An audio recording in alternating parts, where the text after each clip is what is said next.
Vamos a continuar con el estudio que veníamos desarrollando sobre este inciso, el inciso 9. A propósito, estamos ya a punto de terminar esta serie de estudios. Creo que nos quedarán 2 sesiones más, ¿ok? Ciertamente cuando usted lee solamente el distintivo, el inciso, la tesis, puede que usted necesite la exposición y la explicación de ella. A veces leyéndola nada más no le hace justicia a lo que estamos tratando de comunicar en todos sus detalles y extensión. Por lo tanto, le recomendamos, le alentamos a que usted vaya a YouTube y allí ponga Iglesia Bautista de Tamiami, distintivos. Y ahí va a ver, creo que hay ya como 20 sesiones de lo que hemos estado compartiendo.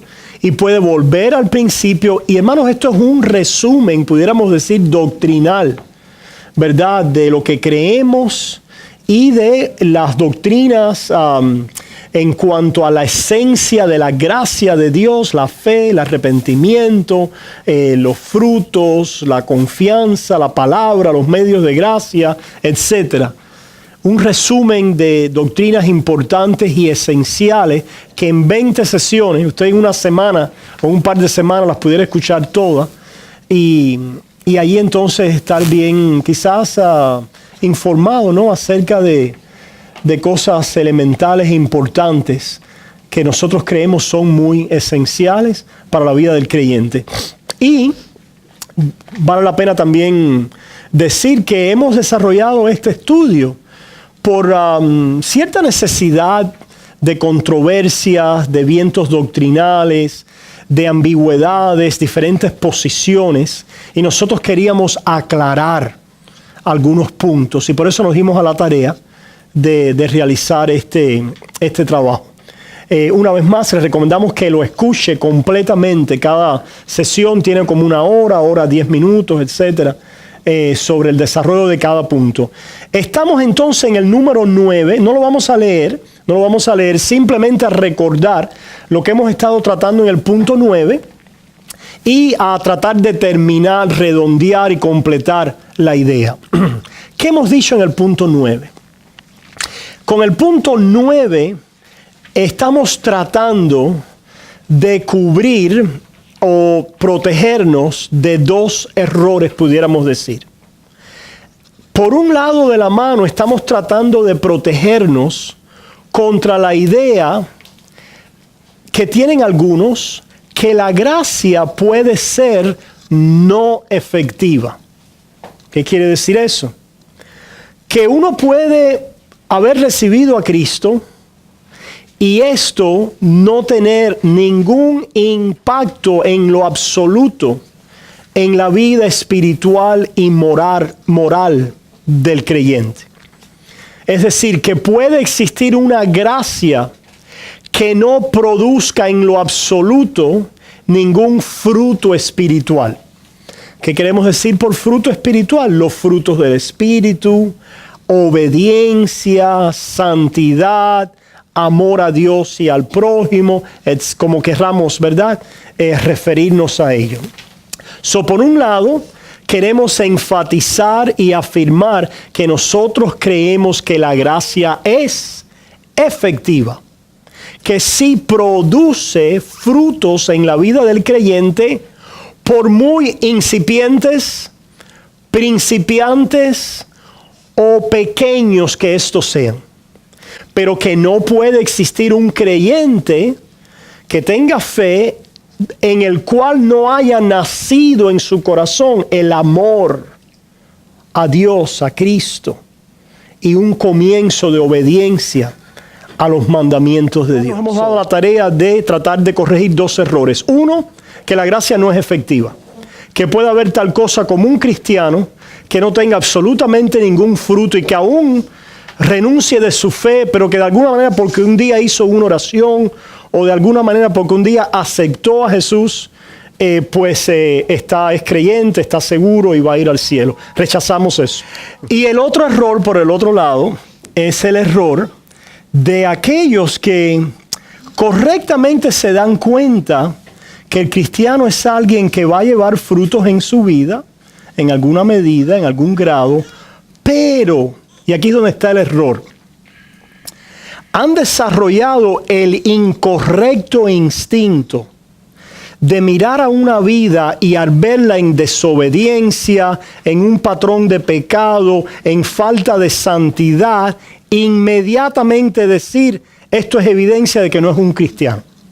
Queremos corregir ese error, porque creemos que ambos son dañinos al cuerpo. Uno daña por un lado y el otro de otra forma, pero ambos son dañinos, porque lo que hemos afirmado es que sí existe tal cosa como un cristiano carnal. A diferencia de los que hierran en esta mano derecha al decir, esa carnalidad es una evidencia de que no es creyente, ¿verdad? Y con esto queremos tener mucho cuidado. Pregunta, ¿puede ser el caso que estemos en presencia de un no creyente? Sí, es verdad. Pero podemos afirmar eso. Podemos siempre mirar a la vida de una persona y determinar, basado en lo que estamos mirando y en la falta de fruto de santidad en esa persona, decir, no es creyente. No, cuidado, erramos, nos equivocamos gravemente si hacemos eso. ¿Cómo vemos y con qué afirmamos esta realidad? Vimos entonces a Primera de Corintios, vamos un momentito a Primera de Corintios capítulo 3.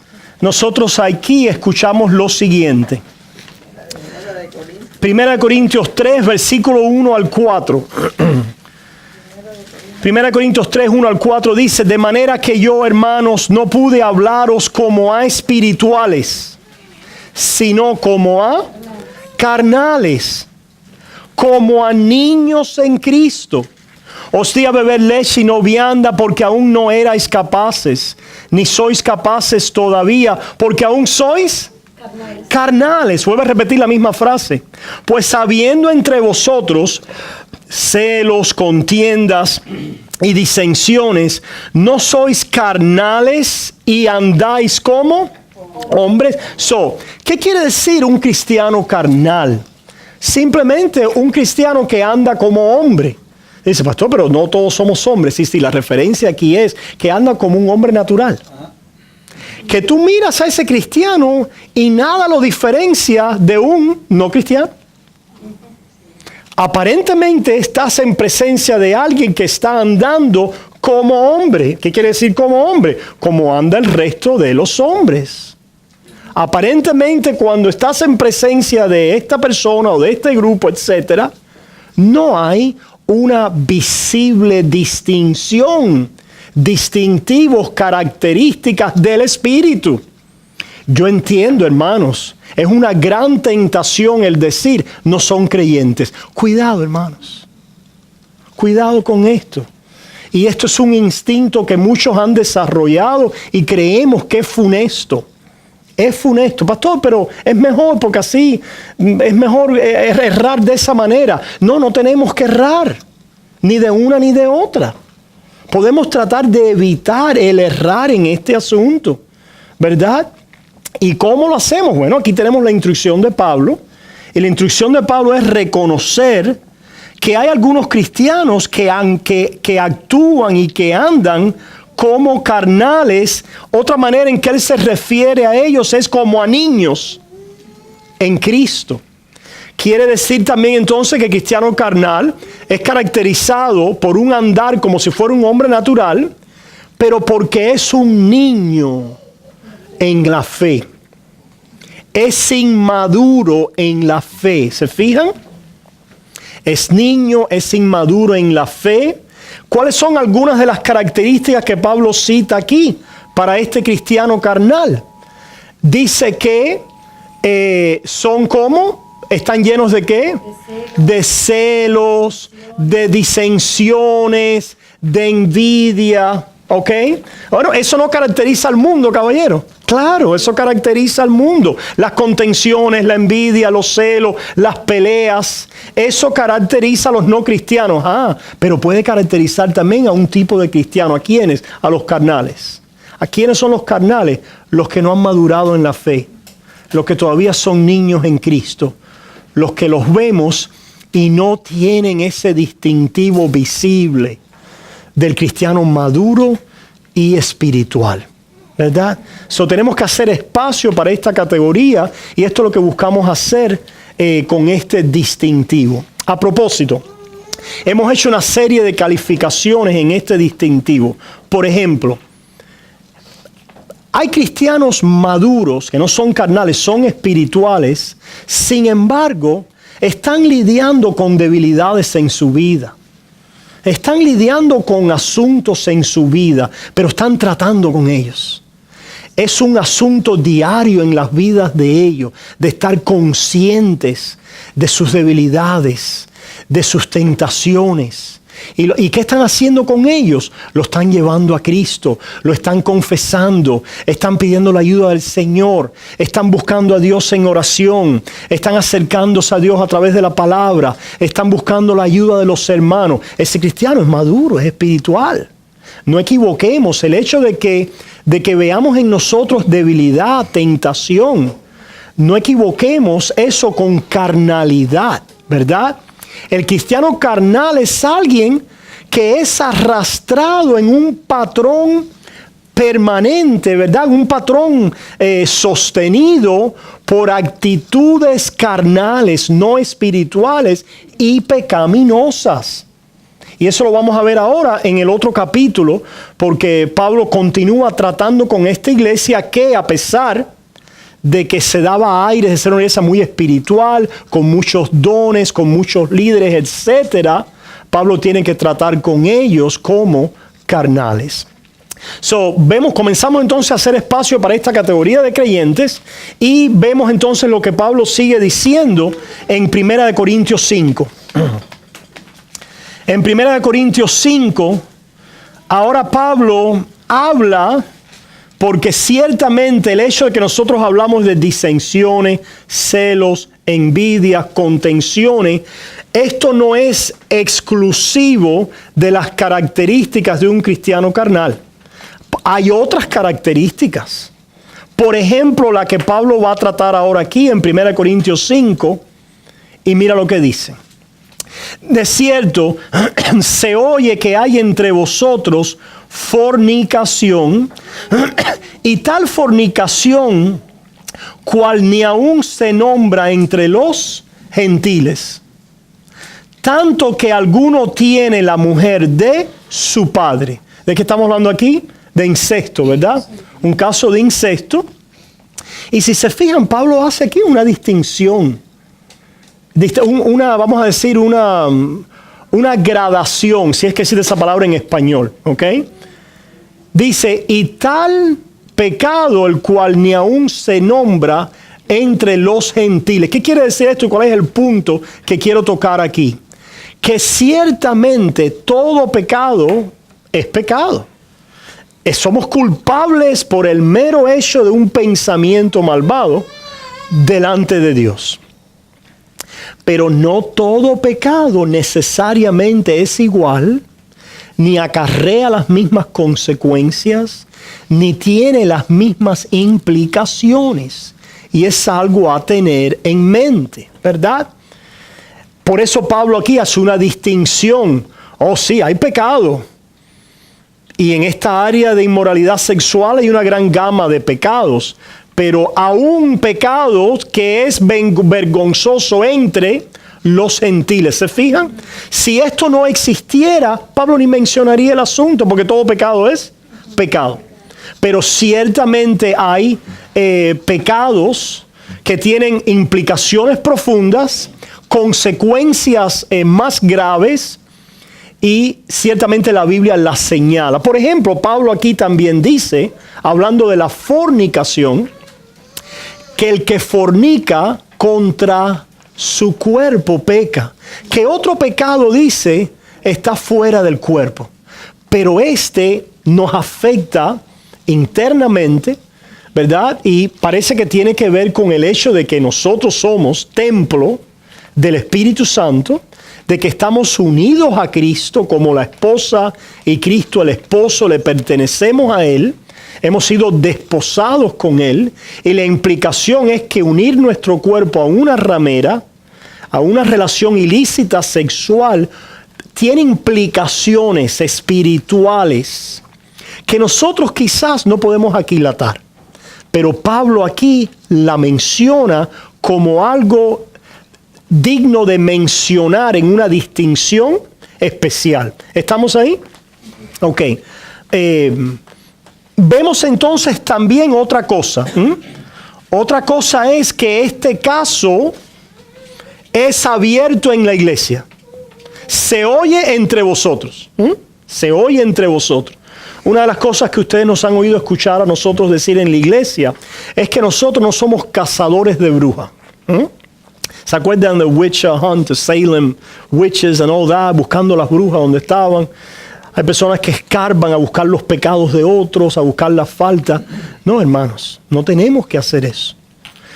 Cuando Dios quiere revelar algo, Dios lo va a revelar.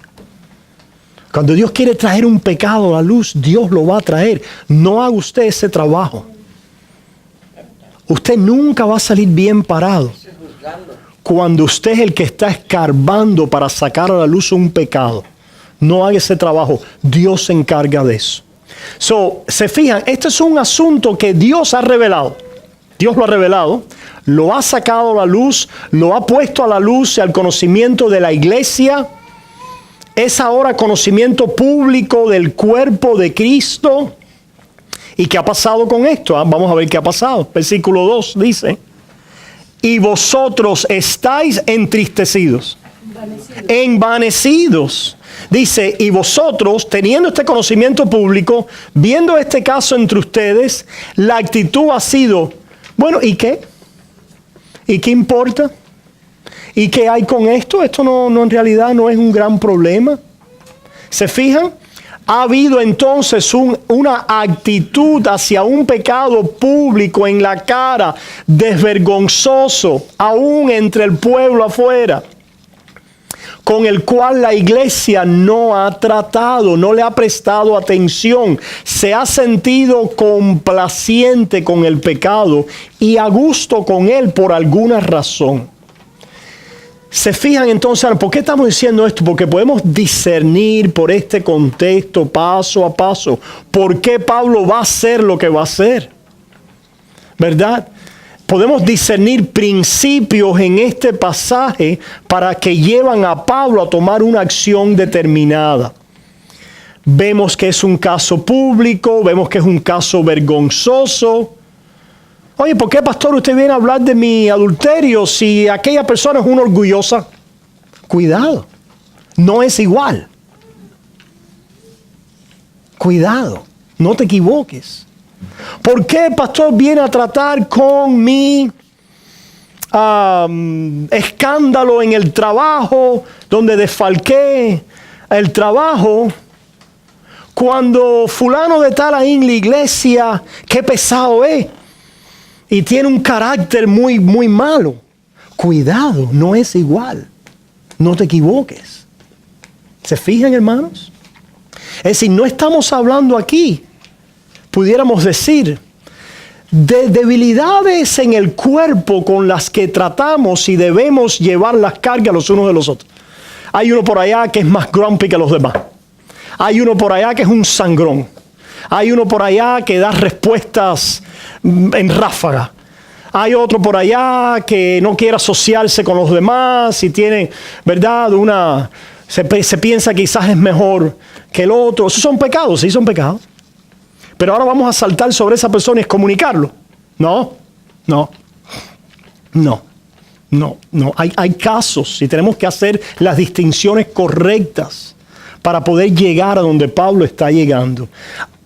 Hay una gran variedad de debilidades, de nuestros pecados, de nuestras luchas, con las cuales la receta es el llevar las cargas los unos de los otros, el perdonarnos diariamente, el tolerarnos, el hacer todo lo que esté en mi caso para dar lo mejor e inspirar al hermano.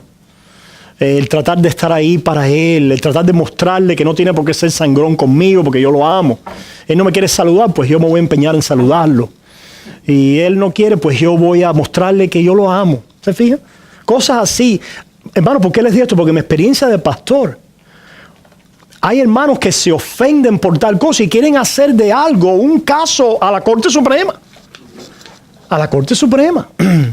Y se convierten en elementos disruptivos en la iglesia. Y ellos son los que están mal. ¿Verdad? Ahora, habiendo dicho eso, sí hay casos de pecados, número uno, estos pecados destructivos, estos pecados vergonzosos, si se fijan, estos pecados sostenidos y mantenidos. ¿Por qué sabemos que son pecados sostenidos y mantenidos? Porque tomó 3 cartas del apóstol Pablo. 3 cartas fueron y vinieron. Y no son emails que tú le haces un clic y ya están del otro lado. Para enviar una carta había que enviarla con un mensajero y cruzar un mar o enviarla en una caravana, en un camello. Ciertamente en el transcurso de estas 3 cartas tienen que haber pasado meses.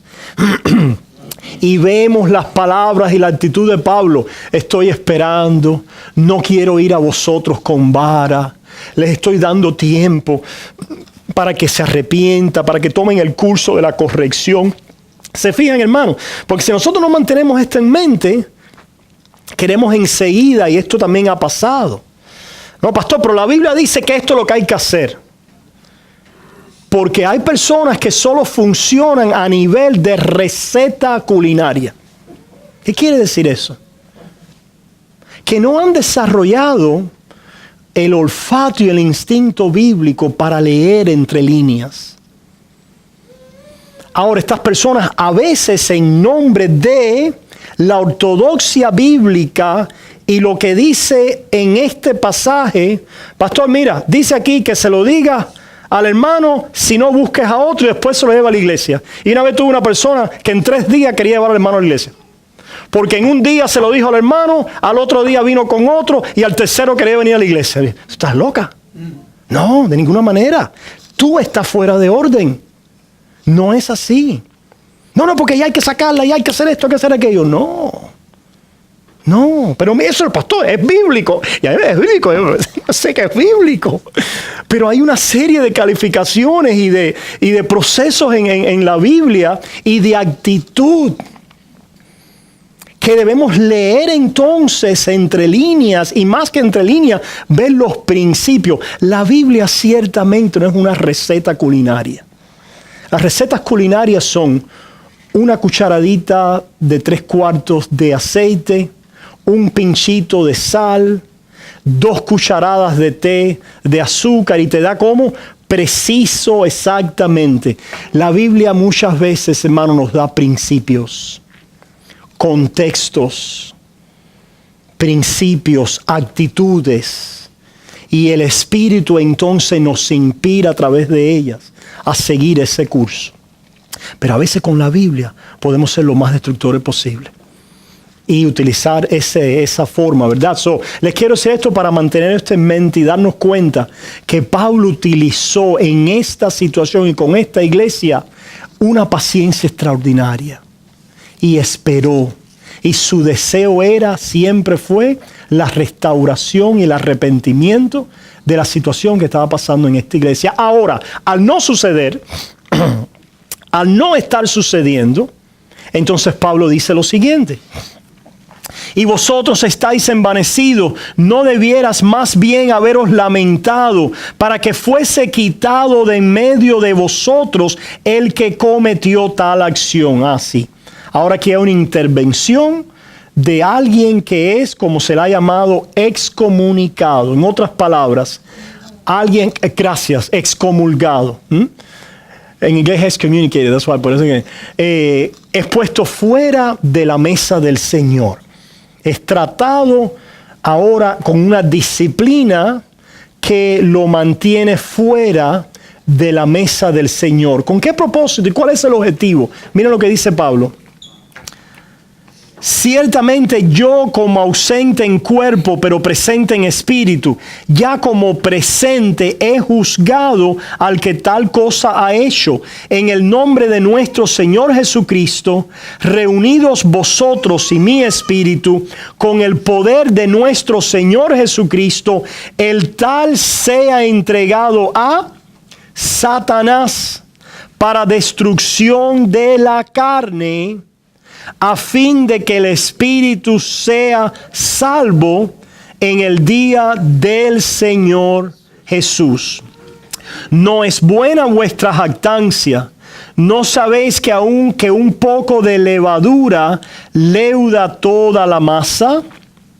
Después saltemos al 9 y dice: os he escrito por carta que no os juntéis con los fornicarios, no absolutamente con los fornicarios de este mundo, o con los avaros, o con los ladrones, o con los idólatras, pues en tal caso sería necesario salir del mundo. Más bien os escribí que no os juntéis con ninguno que, llamándose hermano, fuere fornicario, o avaro, o idólatra, o maldiciente, o borracho, o ladrón, con el tal ni aún comáis. ¿Se fijan otra lista? ¿Verdad? Otras añadiduras a esta lista de pecados que caracteriza al mundo. Pero se fijan, puede también estar presente entre los hermanos. ¿Y qué es lo que está recomendando Pablo entonces? Remuevan de este hermano que se le ha dado oportunidad y se ha hablado y hemos venido a él en paciencia, esperado, y no se arrepiente. Y continúa en realidad complaciente en su pecado. Se mofa, en realidad está, pues, bueno, si esto es así, excomúlguenlo de la mesa y no compartan con él como si todo estuviera bien. Como si todo estuviera bien. ¿Qué quiere decir? No tengan la intimidad que tenemos alrededor de la mesa del Señor, donde nos sentamos a la mesa del Señor en comunión con Cristo y pidiéndole al Señor que limpie nuestras conciencias y que nos ayude a vivir en santidad, en obediencia a Él. ¿Se fijan? ¿Por qué? Porque así le comunicamos al hermano que no está bien. Que no está bien, que no está actuando como un hijo de Dios. Y también lo exponemos a aquello que Él ha escogido. ¿Qué es lo que Él ha escogido? El pecado. El curso de pecado, y ciertamente el curso de pecado va a efectuar su influencia. ¿Cuál es la influencia? En este caso dice entregárselo a Satanás para destrucción de la carne. Satanás nunca paga bien. Y en el caso de un hijo de Dios, esto es algo que Dios se va a encargar de mostrarle a su hijo, de que la paga del pecado es muerte, miseria, destrucción, falta de comunión, robo de paz, de gozo, de armonía, de disfrute, de deleite. El pecado causa estos trastornos, ¿verdad? ¿Qué es lo que sucede entonces en la vida de un hijo de Dios que está en la condición así? Ciertamente Dios lo va a disciplinar. Utiliza el brazo de la iglesia también para comunicar lo mismo. Y comienza la acción destructora del pecado a actuar y a correr en su vida. ¿Con qué objetivo? Y ahora es una pregunta aquí muy importante. ¿Qué es lo que sucede con un hijo de Dios en pecado? ¿Dios lo deja así? Dice que Dios, ¿qué hace? Lo disciplina. Lo tenemos en Hebreos 12. Pronto lo vamos a llegar allá en el libro de Hebreos. No lo vamos a leer ahora. En inglés lo hicimos, pero ustedes conocen el pasaje. Dice que qué hijo queda sin disciplina, que cuando Dios ama a alguien, Dios al que ama disciplina. Y cuando nosotros somos ejercitados en la disciplina, ¿qué quiere decir ejercitados en la disciplina de Dios? Que la recibimos. ¿Y qué cosa es recibir la disciplina de Dios acerca del pecado? Es venir a confesar. Es venir a estar a cuenta con Dios, es decir, sea Dios veraz y yo mentiroso. Es venir a decir, es verdad, Dios está correcto y yo soy un pecador y malvado. Y estoy recibiendo aquí justamente las miserias y las agonías del pecado y de la maldad. Y esto está mal y no le agrade a Dios. Me he apartado de comunión con Él. No he estado caminando en integridad delante de Él, luchando contra el pecado. Y Dios, a través de esa acción, nos trae de vuelta ¿a dónde? A mirar a Jesús. A decir, perdóname, Señor, te necesito. ¿Y por qué es que esto es importante, hermanos? Pregunta, ¿qué sucede? Esta es una pregunta hipotética, pero es una pregunta hipotética que tiene una respuesta, es decir, la hipótesis es verdadera. Es verdaderamente lo que sucedería si la hipótesis se diera. ¿Qué estamos diciendo? Ok. Si Dios nunca interviniera en la vida de un hijo desobediente y dejara el pecado correr en nuestras vidas, ¿qué pasaría en nuestras vidas? ¿Qué pasaría? Seguiríamos pecando. Seguiríamos pecando, elemental, sí. Ajá. Morimos, ¿qué más pudiera pasar? No hay fruto. No hay frutos.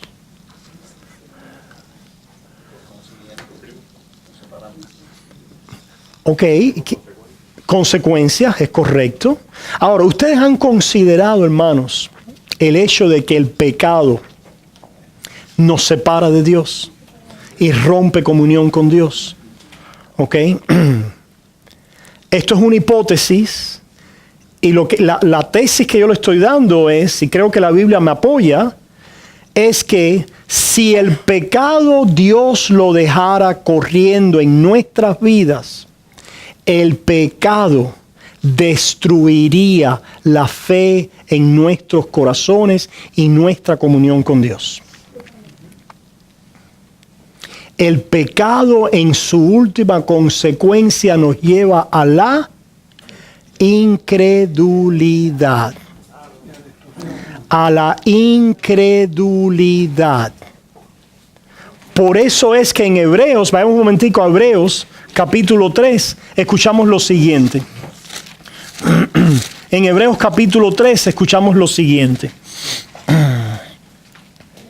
Versículo 12. Hebreos capítulo 3, comenzando en el 12, dice así: mirad, hermanos, que no haya en ninguno de vosotros corazón malo de incredulidad. Paremos ahí un momento. El pecado tiene muchas manifestaciones, pero Hebreos 3, 12. Pero la última expresión del pecado, la última consecuencia del pecado es la incredulidad. En otras palabras, si hipotéticamente Dios dejara a un creyente, lo abandonara su pecado, el pecado destruiría, se comería la fe en su corazón, la confianza en Dios. Hipotéticamente, ¿por qué es que estoy enfatizando hipotéticamente? Porque nunca sucede así. Pero ¿por qué es que nunca sucede así? Por la obra y la intervención de Dios. Porque Dios disciplina al creyente. ¿Qué hace cuando lo disciplina? Lo que vimos en Pedro, que somos guardados por el poder de Dios. Ahí está el poder de Dios. ¿Mediante? La fe. Que somos guardados por el poder de Dios, mediante la fe, aunque ahora por un poco de tiempo, si es necesario, tengáis que ser afligidos en diversas pruebas, para que vuestra fe sea probada y sea hallada en alabanza, gloria, honor en el día de Jesucristo. ¿Se fijan los medios que Dios usa para ejercer su poder preservativo, creemos en la perseverancia de los santos, afirmamos que el cristiano no pierde su salvación, afirmamos que el cristiano, el Señor lo va a llevar al cielo, pero afirmamos que lo hace a través de medios. ¿A través de qué medios? De una gracia que es efectiva. De una gracia que es efectiva porque Dios disciplina a sus hijos. Y porque al Dios disciplinar a sus hijos trae juicio sobre nuestras vidas que nosotros en fe y arrepentimiento reconocemos para mirar a Cristo una vez más y terminar nuestra carrera en fe. Declarando, confesando nuestro pecado y confesando los juicios de Dios como justos en nuestra vida y confesando que Él ha muerto por todos mis pecados y clamando y confiando y perseverando en fe, lo cual siempre levanta en la vida del creyente una acción de gracia y un amor y un grado de obediencia y de fruto en su corazón hacia Dios.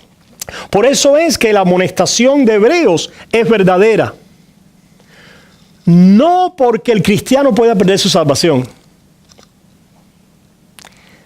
Porque hipotéticamente, y cuando decimos hipotéticamente no es que se dé. ¿Me entienden, hermano? Yo sé que estoy tratando aquí de comunicar algo que es fino, ¿verdad? En el sentido de los ángulos, las aristas que tiene esto. ¿Qué le estamos diciendo? El pecado, si Dios los dejara, nos consume. Nos consume porque quita de nos quiere separar de Cristo. ¿Puede alguien separarnos de Cristo? No. No, nada. Pero no nos puede separar de Cristo. ¿Por qué? Por la obra, el poder, la acción de Dios en nuestras vidas, en disciplinarnos, para preservarnos en fe y en su palabra y así llegar a la vida eterna. A la vida eterna en el sentido de ser glorificados. ¿Se fijan entonces que hay medios? Por eso es que nosotros rechazamos a aquellos que creen en una gracia no efectiva. Porque los que creen en una gracia no efectiva van a afirmar lo contrario. Que no importa ahora lo que esté pasando y lo que esté presente en la vida de este creyente, porque si un día aceptó a Jesucristo, pues no importa que se extinga la fe, que se extinga el amor, que haya apostasía, ya Dios lo capturó. Creemos que eso es un error. Porque es verdad que Dios nos capturó un día, es verdad, eso es correcto. Y es correcto que no perdemos la salvación. Y es correcto aún el refrán que a veces ha sido mal usado, mal interpretado, salvos ya, siempre salvo, es verdad.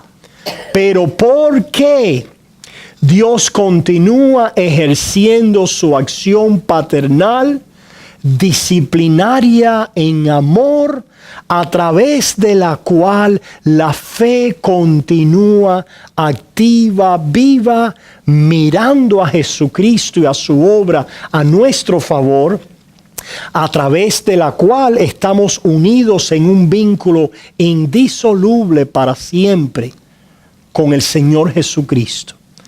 Pero potencial e hipotéticamente el pecado destruye y arrasa con lo que hay en el corazón. Y por eso es que tenemos la advertencia de Hebreos. No es una advertencia vana. No es una advertencia en contra de la realidad. ¿Entienden lo que le estoy diciendo? No es una advertencia en contra de la realidad. Y por eso es que leemos ahí en Hebreos capítulo 3. Espera, déjame terminar un momentico, ahora enseguida te atiendo, hermano. Mirar, hermanos, que no haya en ninguno de vosotros corazón malo de incredulidad para apartarse del Dios vivo. Hay que decir, pastor, ¿cómo es que eso empata, cómo dice, match, cómo es que eso compagina con la perseverancia y la seguridad del creyente? En la manera en que lo estamos explicando. Mirar que no hay entre vosotros corazón de incredulidad. ¿Qué quiere decir? Sigue mirando a Cristo. Sigue poniendo tus ojos en Jesús. Tienes necesidad de perseverar hasta el fin en fe. Eso es lo que quiere decir. Y eso es lo que está diciendo el autor, miren. Dice, antes exhortaos los unos a los otros cada día, entre tanto que se dice hoy, para que ninguno de vosotros se endurezca por el engaño del pecado. ¿Cuál es el engaño del pecado? ¿Cuál es el engaño del pecado? Hermanos, ¿cuál es el engaño del pecado? Y aquí es donde nosotros queremos profundizar.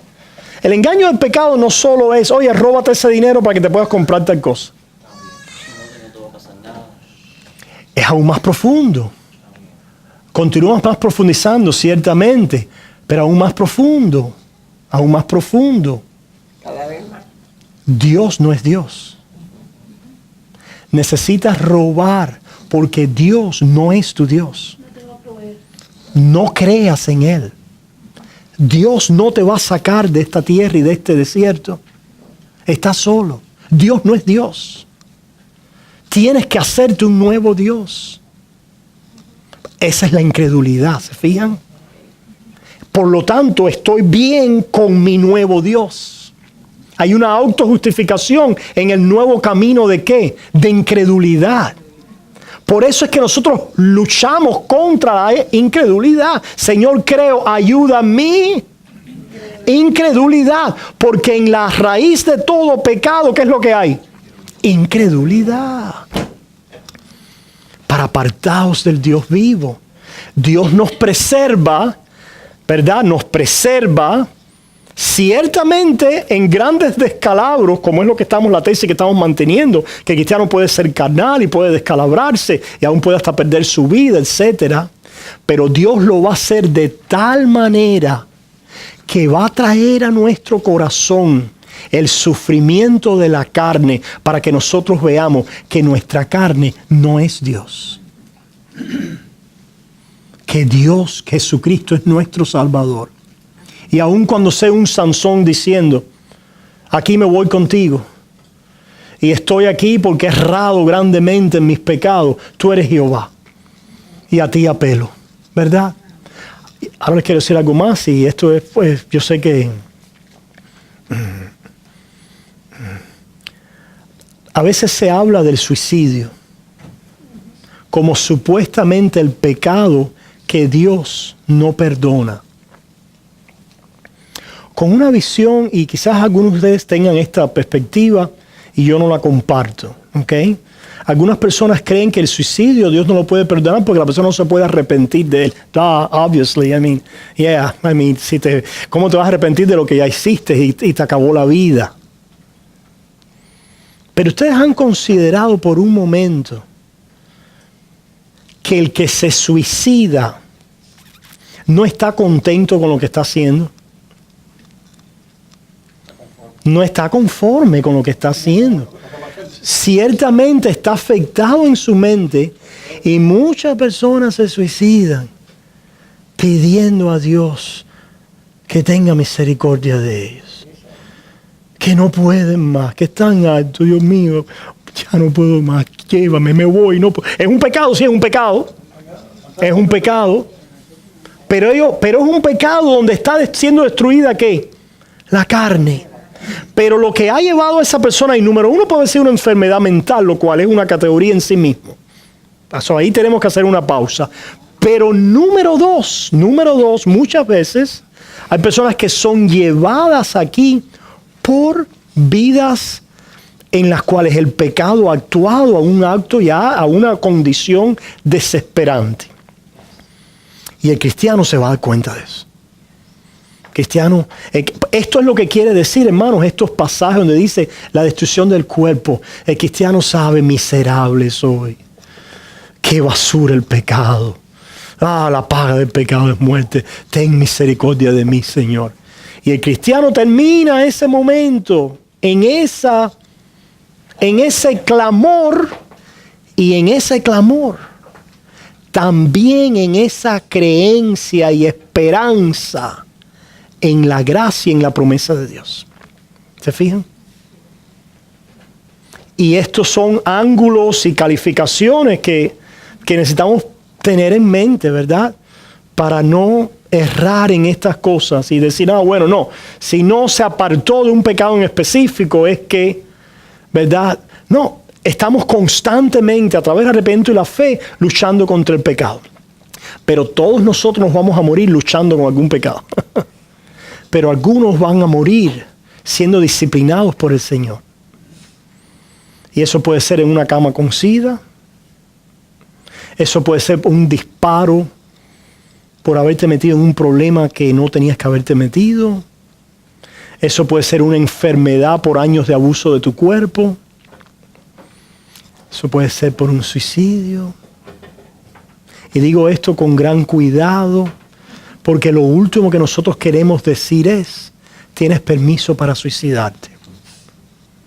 Cuidado. No tomes por sentado la gracia de Dios en ese aspecto, y mucho menos en ese momento. Es decir, si hay alguien escuchándonos ahora y dice: ajá, Pastor David Menéndez dice que si yo me suicido, yo voy para el cielo, ya tengo el permiso para hacerlo. Te digo, no corras ese riesgo. Yo no sé la condición de tu alma y dónde tú estás hoy.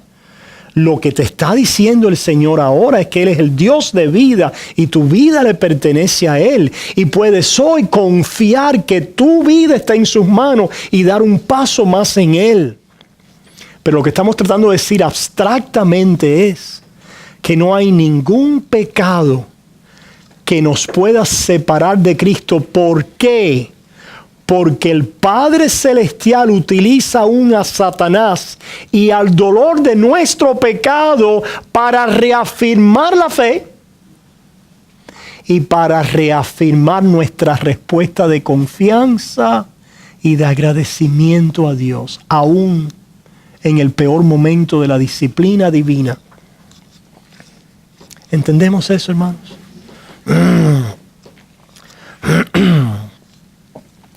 Por eso es que dice Hebreos 3, versículo 14. Para que ninguno de vosotros, el 13 termina diciendo, para que ninguno de vosotros se endurezca por el engaño del pecado. ¿Se fija? El pecado endurece. ¿Qué quiere decir que el pecado endurece, hermanos? Es como la arteria esclerosis que endurece las arterias y no circula, ¿qué? Sangre. Y te da un stroke. El pecado endurece las arterias espirituales. Y si Dios dejara ese endurecimiento, ¿hasta dónde llegaría? Hasta la incredulidad. Pero Dios no lo deja. Y está la advertencia. Y está allí el cuidado que tenemos que tener entonces en nuestra vida espiritual. Como vamos a decir después, en usar los medios de gracia. Y en saber que Dios está obrando a través de ellos. Y que estamos seguros en Él por la sangre de Cristo. Pero hermanos, quiero decirles algo. El cristiano que utilice la seguridad en Cristo como licencia para pecar es un carnal. No es un cristiano maduro.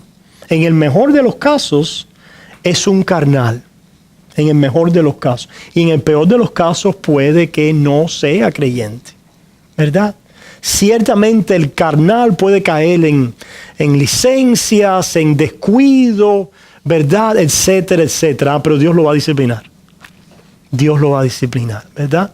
Es decir, eso va a tener consecuencias de parte de Dios. Ahora, dice entonces, versículo 14, porque somos hechos participantes de Cristo, con tal que retengamos firme hasta el fin nuestra confianza del principio. Ahí está. ¿Se fijan? ¿Por qué la advertencia? Porque si tú no retienes tu confianza del principio, no serás salvo. Es elemental, ¿verdad? Si tú pierdes tu fe, no eres salvo. Sí. Ahora alguien dice, pastor, pero si perdió la fe porque nunca la tuvo. Es correcto. Pero eso no elimina el caso hipotético y la realidad del pecado y lo que pudiera suceder con el pecado. No lo elimina. Y si en alguna lógica ha venido a nuestra mente la idea de reconciliarnos y ser complacientes con el pecado por mi seguridad en la elección, o que ya yo soy de Dios, o que ya de eso, ahí está la advertencia. La advertencia es para ti. Cuidado de aquí a 5 años, tú no estés renegando de Cristo.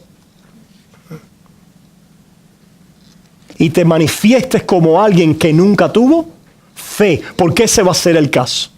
El caso es real que no tuviste nunca fe. Y simplemente el pecado que empezó a colmar tu vida y la relajación en tu mente y las ideas con las cuales te llevaron a un estado de más y más, ¿cómo se dice? Laxness. ¿Verdad? Un estado más y más de relajamiento en que no importa y de descuido. Puede ser la manifestación de un corazón de incredulidad. Y esa es, hermanos, el corte que debemos hacer en las Escrituras, tomando en consideración todo su testimonio y su registro al respecto, ¿verdad? Estamos en la seguridad de la salvación en Cristo Jesús, pero no tomamos el pecado a la ligera, y la gracia de Dios efectiva en nosotros nos está llevando a estar en vela, a perseverar hasta el final a través de la fe, conociendo lo destructivo del pecado y afirmándonos siempre en mirar a Cristo, donde estamos seguros. ¿Qué tienes que hacer tú toda tu vida? Mirar a Cristo. Es lo único que tienes que hacer. Confiar en Él. Pierdes tu confianza del principio, te pierdes. Te pierdes.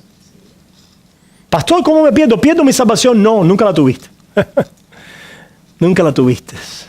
Y el proceso fue tal que tu pensamiento, tus procesos mentales, espirituales, psicológicos, emocionales, doctrinales, te llevaron a esa oscuridad. Porque la palabra de Dios no estaba actuando activamente en ti y estabas engañado. ¿Se fijan? Pastor, ¿qué quiere decir eso? Que tenemos entonces que estar mirando lo que estamos haciendo para no perder la salvación o para... No, eso no es lo que te estoy diciendo. Lo que te estoy diciendo es que tienes que estar mirando a Cristo. No perder la confianza del principio. Todo lo demás se mantiene igual. La confianza en la gracia de Dios, la confianza en que Dios está actuando a través de los medios de gracia, el hecho de que la gracia, de que la transformación actúa a través del mensaje de la gracia de Dios en nuestra vida, todo eso se mantiene igual. Pero esta pieza tenemos que integrarla. So, eso, hermanos, es lo que queríamos decir. Al final, entonces, vimos allí en 1 Corintios 5, ese hecho, ¿verdad?, de la excomulgación y del hecho de que Dios va a destruir la carne para salvar el espíritu. Y el destruir la carne para salvar el espíritu es precisamente el no dejar que el pecado, ¿verdad?, nos lleve en un camino de incredulidad. El poder mantenernos y perseverarnos en fe. Porque recuerde, cuando nosotros hablemos de los mandamientos, vamos a ver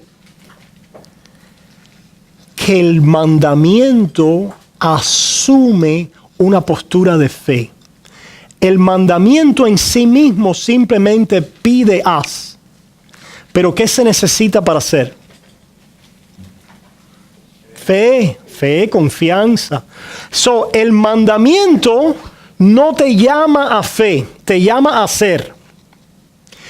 Pero el mandamiento asume la fe. ¿Se fijan? El mandamiento solo pide. Cuando se lo pidió a Adán y Eva, asumía que Adán y Eva estaban ¿en qué? En fe, en confianza en Dios. ¿Se fijan? No había pecado en ellos. So, el mandamiento es para el justo, para, ¿verdad? En ese sentido, en el sentido de que asume que el que está conforme a él, el caso de Adán y Eva, estaban en fe y en confianza con Dios. ¿Verdad? Desde el momento que Adán y Eva caen, el mandamiento adquiere un carácter acusativo. La ley siempre acusa. ¿A quiénes? A los culpables. Culpables. Si usted es culpable, la ley te va a acusar siempre. Pastor, pero la ley Santi es buena. Sí, claro. Tú eres el que no lo eres. Por supuesto. Por eso es que siempre vas a ser acusado por la ley. No estamos diciendo, no estamos restándole nada a la ley. Lo que estamos es mostrando el efecto de la ley en un corazón en donde existe pecado. Cada vez que la luz de la ley te alumbre, tú vas a decir, ups, tengo pecado. ¿Para qué? ¿Para qué? ¿Para llevarte a dónde? A Cristo. Porque entonces en la conversión lo que asume la ley, la presencia de la ley en el corazón de alguien, es que existe la fe. Porque si no existe la fe, la ley te condena. Pero como existe la fe, el mandamiento entonces está presente de una manera, aunque nos acuse, nos da convicción, pero no nos condena.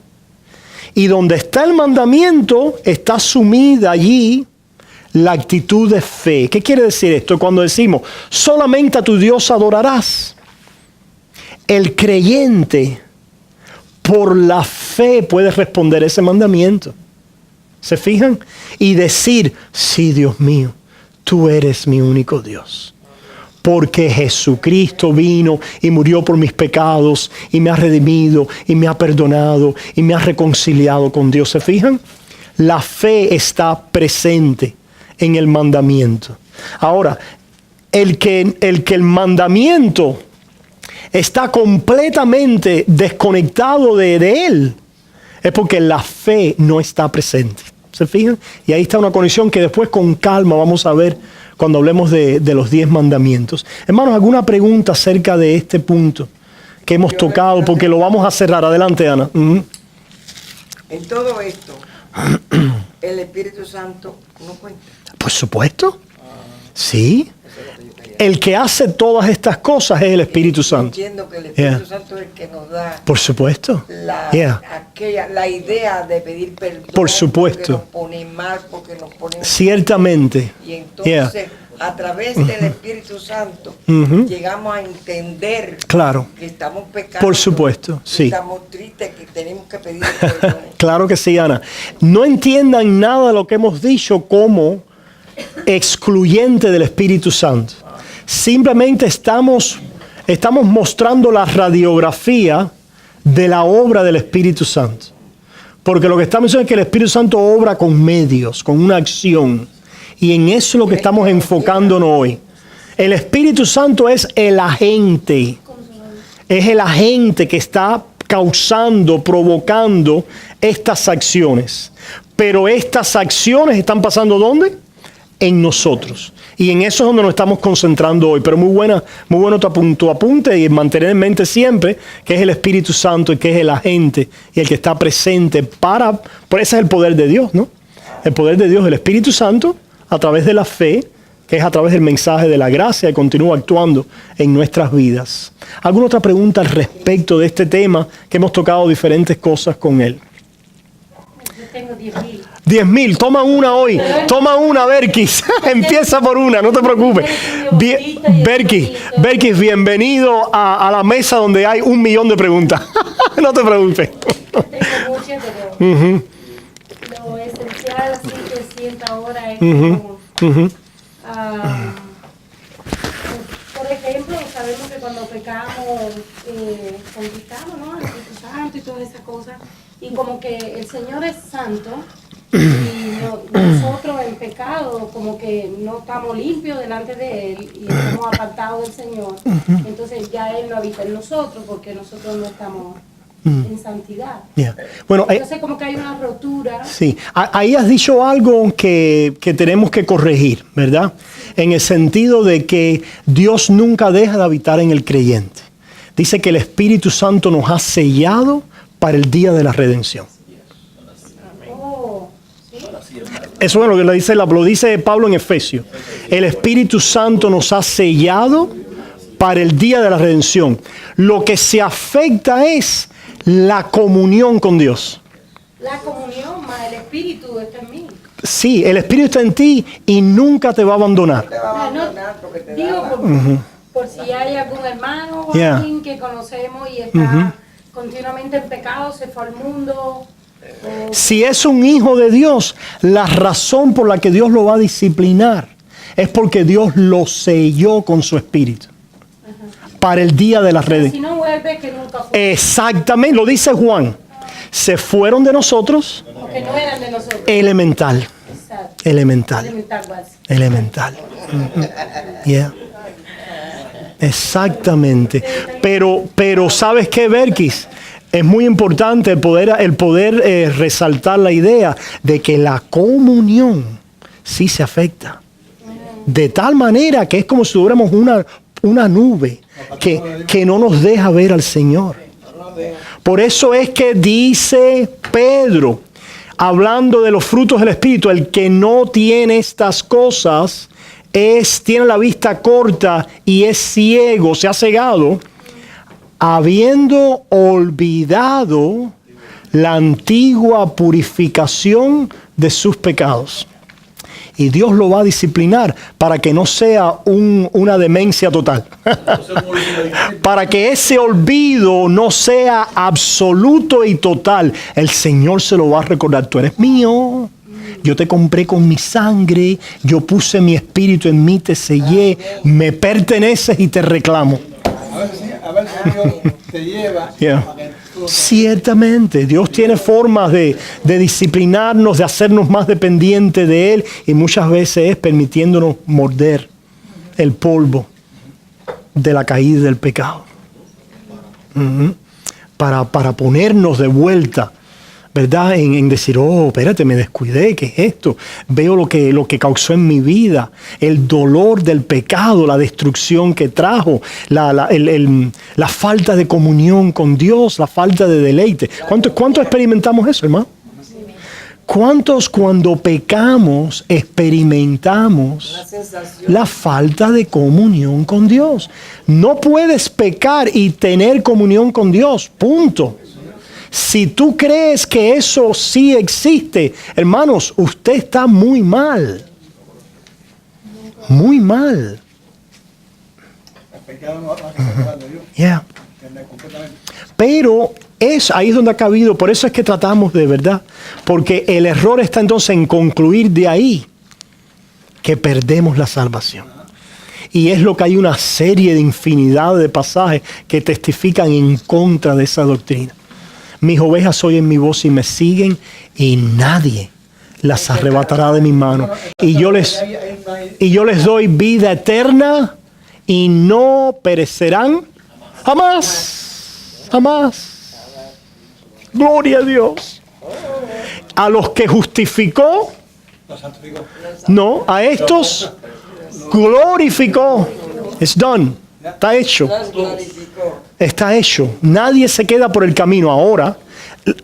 Está el error de la pérdida y la salvación, pero está el otro error que hemos estado corrigiendo hoy y pensando en él. Hay medios, hay un camino, ¿verdad?, a través del cual Dios nos lleva, donde está realizando esta obra para traernos al final. El Dios que comenzó en vosotros la buena obra, la terminará, la completará, la perfeccionará hasta el día de Jesucristo. Amén. Y así nos preserva y nos mantiene. Hermanos, terminamos en esta noche y yo sé...